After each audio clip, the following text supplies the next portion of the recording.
In this video, we're going to look at the Corbett's Conundrum from the 2nd of January. So the question says, what is the area of the intersection of two circles, each of radius 2 centimeters, whose centers are 2 centimeters apart?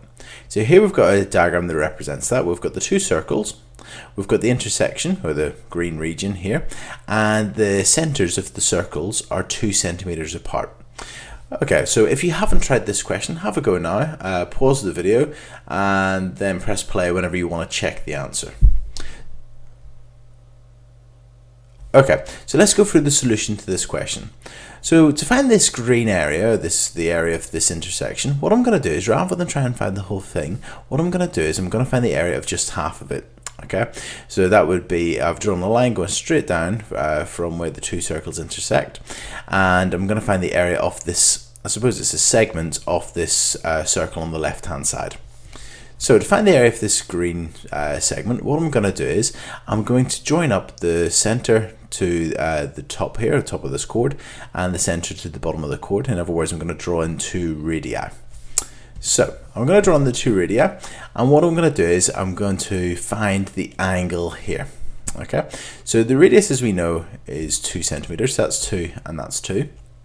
And what I'm going to do is I'm going to find this angle, and then once I find this angle, I'm going to focus here on the triangle and the sector, and I'll find the area of the triangle and take it away from the area of the sector, and that'll give me the area of the segment. And once I find the area of the segment, then I'll just obviously double it to get the area of the whole intersection region.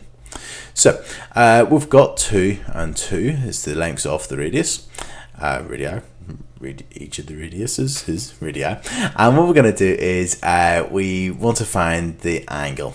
So what I'm going to do is draw in this line here, because obviously it's an isosceles triangle, and we're going to find the angle here, and then we'll double it. So this is a right angle triangle. The distance between the two centers of the circles is 2 centimeters. Now that is halfway in between them, so this distance is 1 centimeter. So we want to find the angle. We've got the hypotenuse, we've got the adjacent, so it's going to be cos. So cos of veta, if we call this veta, is equal to 1 over 2 adjacent over hypotenuse. So that means that veta is equal to, whenever you do shift cos of a half, that's going to be equal to 60 degrees. So that means that the angle at the top is 60 degrees. It also means the angle at the bottom is going to be 60 degrees. So the whole angle will be 120 degrees. So this is 120 degrees. Now we know that, what we can do is we can now find the area of the triangle, find the area of the sector, and then we can take them away to find the area of the segment. So let's do that. So this is 120 degrees. Each radius is 2 centimeters, and what we're going to do is find the area of them. So first of all, let's start off with the sector. So the area of a sector is equal to veta over 360 times by pi times by r squared. So 120, that's going to be, whenever we simplify it, a third of the circle, times by pi times by the radius, which is 2 squared. And whenever we do that, we're going to get, so this is a third times by pi times by 4, so that's going to be 4/3 pi. So that's the area of the whole sector. Now we find the area of the sector, we're going to find the area of the triangle, and we're going to take them away.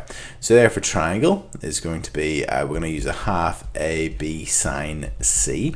So it's going to be a half A times B, well that's the two sides, so that's going to be 2 times 2, so times by, so it's 2 squared, times by the sine of the angle, well it's going to be the sine of 120 degrees. So it's going to be a half of 2 squared, which is a half of 4, which is 2, times by sine of 120. Whenever we do that, well, sine of 120 is root 3 over 2, so that's 2 times root 3 over 2. And whenever we times them together, we'll just get that's equal to root 3. So that means that this green area will be equal to 4/3 pi minus root 3. And that's that area. Now obviously we wanted the whole thing. Well, it's going to be double it. So what we're going to do is we're going to double this, and then once we've doubled it, that'll be the whole intersection here, the area of the intersection. So it's going to be 2 times 2 lots of 4/3 pi minus root 3. And when we expand that out, we will get 8/3 pi minus 2 root 3. And that's it, centimeters squared. and that's the area of the intersection.